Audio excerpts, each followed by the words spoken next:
शाम ढल रही थी और पुराने शहर की तंग गलियों में हल्की सी रोशनी जगमगाने लगी थी। आसमान पर सूरज का आखिरी रंग फैलकर धीरे धीरे फीका हो रहा था। हवा में पकौड़े तलने की खुशबू घुली हुई थी। कहीं से रूह अफ़ज़ा के शरबत की मीठी महक आ रही थी और हर घर के अंदर एक बेचैन सी हलचल महसूस होती थी। रमज़ान का तीसरा जुम्मा था और हर घर में इफ्तार की तैयारियां उरूज पर थीं। उसी गली के आखिर में एक पुराना सा मकान था जिसके दरवाजे पर हरा रंग उतर चुका था। उस मकान में आलिया अपनी अम्मी के साथ रहती थी। आज वो रोजे से थी, लेकिन उसकी बेचैनी सिर्फ भूख और प्यास की वजह से नहीं थी। वो बार बार दीवार पर लटकी घड़ी की तरफ देखती, फिर दरवाजे की जानिब नजर डालती जैसे किसी का इंतजार हो। आलिया बेटा, जरा दही बड़े फ्रिज से निकाल दो, उसकी अम्मी ने किचन से आवाज दी। जी अम्मी, आलिया ने जवाब दिया, मगर उसकी आवाज में वो ताजगी नहीं थी जो आमतौर पर होती थी। उसने फ्रिज खोला, ठंडी हवा उसके चेहरे से टकराई। उसने दही बड़े निकाले और सोच में डूब गई। पिछले साल तक इफ्तार का वक्त कितना मुख्तलिफ होता था। अब्बू जिंदा थे, भाई दानिश हमेशा हंस हंस कर मजाक करता रहता और घर में एक अजीब सी रोशनी होती थी जो सिर्फ बिजली की रोशनी नहीं थी। इस साल सब कुछ बदल गया था। अब्बू का इंतकाल अचानक दिल के दौरे की वजह से हो गया था। दानिश रोजगार की तलाश में शहर छोड़कर दुबई चला गया था और आलिया और उसकी अम्मी इस पुराने मकान में यादों के साथ रह गए थे। मगर आज आलिया का इंतजार किसी और के लिए था। दरवाजे पर हल्की सी दस्तक हुई। उसका दिल जोर से धड़क उठा।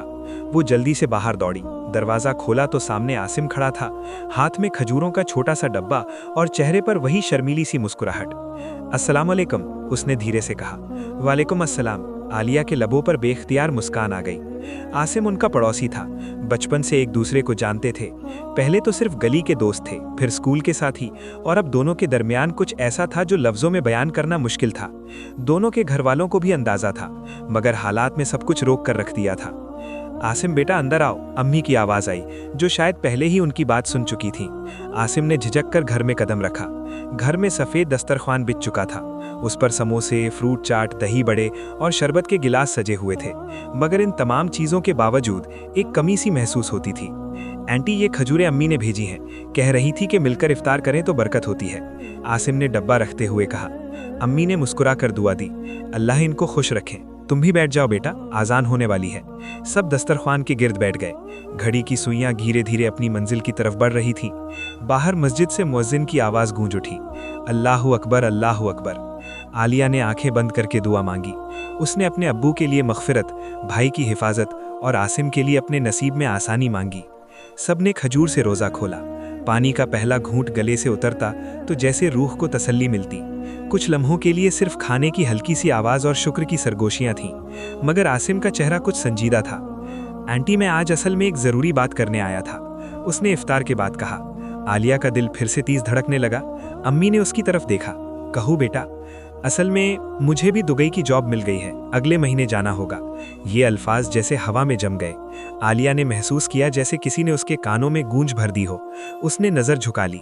ये तो बहुत अच्छी बात है बेटा, अम्मी ने मुस्कुराने की कोशिश की। अल्लाह तुम्हें कामयाब करे। आसिम ने आलिया की तरफ देखा। मैं जाना तो नहीं चाहता था, मगर हालात।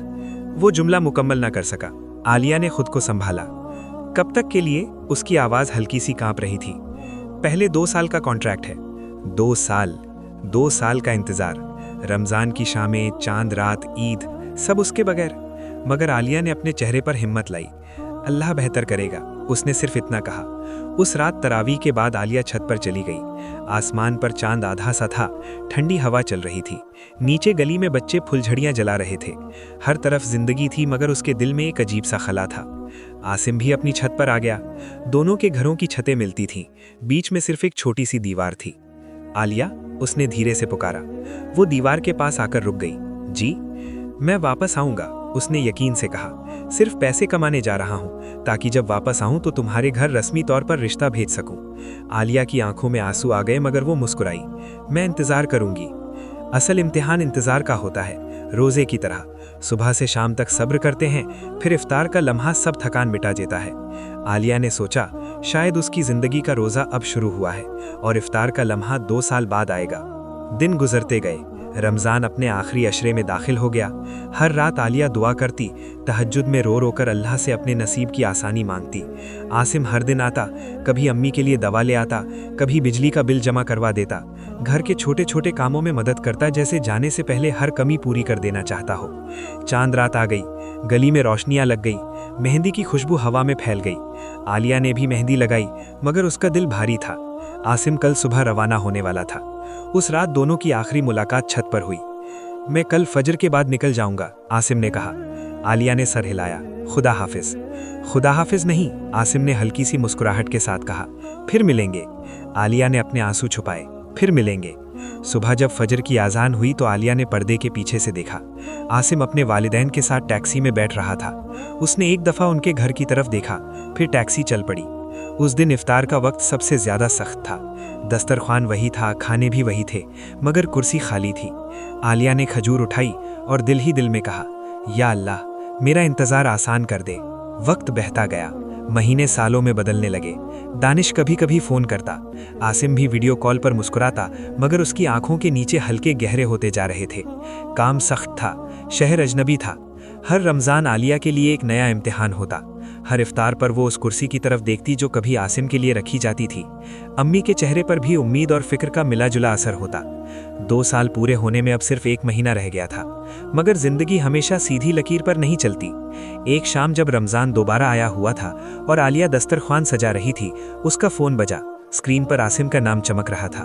उसने जल्दी से कॉल उठाई। अस्सलाम वालेकुम। मगर दूसरी तरफ से आसिम की आवाज़ नहीं, किसी अजनबी की संजीदा आवाज़ आई। क्या आप आसिम को जानती हैं? आलिया का दिल डूब गया। जी, मैं आलिया बोल रही हूँ। उनका एक्सीडेंट हो गया है। दुनिया एक लम्हे के लिए रुक गई। आज़ान होने में सिर्फ 10 मिनट बाकी थे और आलिया को महसूस हुआ कि उसकी ज़िंदगी का सबसे लंबा रोज़ा अब शुरू हुआ है। फ़ोन उसके हाथ से लगभग फिसल गया। आलिया ने दीवार का सहारा लिया। क्या कहा आपने? उसकी आवाज़ हल्की सी टूट रही थी। उनका एक्सीडेंट हो गया है, अभी वो हॉस्पिटल में है। हालत सीरियस थी, लेकिन डॉक्टर्स कह रहे हैं कि अब स्टेबल हैं। आप उनकी इमरजेंसी कॉन्टैक्ट लिस्ट में हैं, इसलिए कॉल की। आलिया ने आंखें बंद कर ली। उसने सिर्फ इतना कहा, अल्लाह का शुक्र। फिर धीरे से पूछा, क्या मैं उनसे बात कर सकती हूँ? अभी वो होश में नहीं है, जैसे ही होश आएगा हम आपको इन्फॉर्म करेंगे। तौल खत्म हो गई। किचन से अम्मी की आवाज़ आई, आलिया बेटा, शरबत डाल दिया? मगर आलिया की दुनिया रुक चुकी थी। वो धीरे से किचन में गई। अम्मी ने उसका चेहरा देखा तो फौरन समझ गई कि कुछ हुआ है। क्या बात है? आलिया की आंखों से आंसू बहने लगे। अम्मी, असीम का एक्सीडेंट हो गया है। अम्मी का रंग उड़ गया। या अल्लाह रहम। आज़ान की आवाज़ गूंज उठी। अल्लाहु अकबर। हर रोज़ इफ्तार का लम्हा सुकून लाता था, मगर आज ये लम्हा इम्तिहान बन गया था। आलिया ने खजूर उठाई, मगर हाथ कांप रहे थे। उसने दुआ के लिए हाथ उठाए। या अल्लाह, उसकी हिफाजत फरमा। उसका दर्द मुझे दे दे, मगर उसे ठीक कर दे। पानी का घूंट गले से मुश्किल से उतरा। उसने महसूस किया जैसे हर लम्हा एक सदी बन चुका है। रात भर उसने फ़ोन अपने पास रखा। तहज्जुद में रो रो कर दुआ करती रही। हर सजदे में सिर्फ एक ही नाम था, असीम। सुबह फजर के बाद फ़ोन फिर बजा। आप आलिया बोल रही हैं? वही आवाज़ थी। जी, उन्हें होश आ गया है, आप बात कर सकती हैं। आलिया का दिल ज़ोर से धड़कने लगा। कॉल ट्रांसफ़र हुई। अस्सलामु अलैकुम। असीम की कमज़ोर सी आवाज़ आई। आलिया की सांसें रुक गईं। वालेकुम अस्सलाम, तुम ठीक हो? हाँ, जिंदा हूँ। उसने हल्की सी हंसने की कोशिश की। लगता है अल्लाह ने अभी मेरा रोज़ा पूरा नहीं होने दिया। आलिया की आंखों से आंसू बहते रहे। तुम्हें मजाक सूझ रहा है? तुम रो रही हो? उसने पूछा। मैं नहीं, उसने झूठ बोला। असल इम्तिहान इंतज़ार का होता है ना? असीम ने धीरे से कहा। शायद ये भी एक इम्तिहान है। डॉक्टर ने ज़्यादा बात करने से मना किया। कॉल ख़त्म हो गई, मगर आलिया के दिल में एक नई उम्मीद जाग चुकी थी। अगले कुछ दिन हॉस्पिटल और घर के दरमियान फ़ोन कॉल्स का सिलसिला चलता रहा। असीम को चोटें आई थीं। एक टांग फ्रैक्चर हो गई थी, मगर जान को खतरा नहीं रहा था। डॉक्टर्स ने कहा कि पूरी तरह ठीक होने में वक्त लगेगा। रमज़ान के आखिरी दिन आ गए। लैलतुल कद्र की रात थी। आलिया ने सजदे में गिरकर दुआ की, या अल्लाह, अगर मेरे नसीब में उसका साथ लिखा है तो हम दोनों के लिए आसानी पैदा फरमा। ईद का चांद नजर आ गया। गली में फिर रोशनियां लग गईं। बच्चे फिर से खुश थे, मगर आलिया के लिए इस बार ईद का मतलब सिर्फ एक चीज़ था, असीम का जिंदा होना। 2 हफ्ते बाद असीम ने कॉल की। डॉक्टर कह रहे हैं कि मुझे कुछ महीने और यहाँ रहना होगा, फिर डिसाइड करूंगा कि वापस आऊं या कॉन्ट्रैक्ट एक्सटेंड करूं। आलिया ने सांस रोक ली। तुम क्या चाहते हो? कभी लगता है वापस आ जाऊं, पैसे कम जरूर हो जाएंगे मगर अपने लोग साथ होंगे। कभी लगता है थोड़ा और रुक जाऊं ताकि मुस्तकबिल सिक्योर हो। आलिया ने चुप रहकर सोचा, ये सिर्फ उसका फैसला नहीं था, ये दोनों की जिंदगी का फैसला था। असीम, उसने नरमी से कहा, मुझे बड़ा घर नहीं चाहिए, मुझे महंगी गाड़ी नहीं चाहिए, मुझे सिर्फ ये चाहिए कि इफ्तार के वक्त कुर्सी खाली ना हो। फोन की दूसरी तरफ खामोशी छा गई। तुम्हें यकीन है? उसने धीरे से पूछा। यकीन इंतजार से पैदा होता है, आलिया ने जवाब दिया, और मैं 2 साल से इंतजार कर रही हूँ। महीने गुजरते गए, असीम धीरे धीरे ठीक होता गया। उसने आखिर फैसला कर लिया। एक शाम जब फिर रमजान का महीना शुरू हुआ, आलिया दस्तरख्वान सजा रही थी। अम्मी ने पूछा, इस बार क्या लगता है? आलिया ने मुस्कुराकर कहा, इस बार इंतजार खत्म होगा। दरवाजे पर दस्तक हुई। उसका दिल रुक गया। वो धीरे धीरे चलकर दरवाजे तक गई, हाथ कांप रहा था। दरवाजा खोला।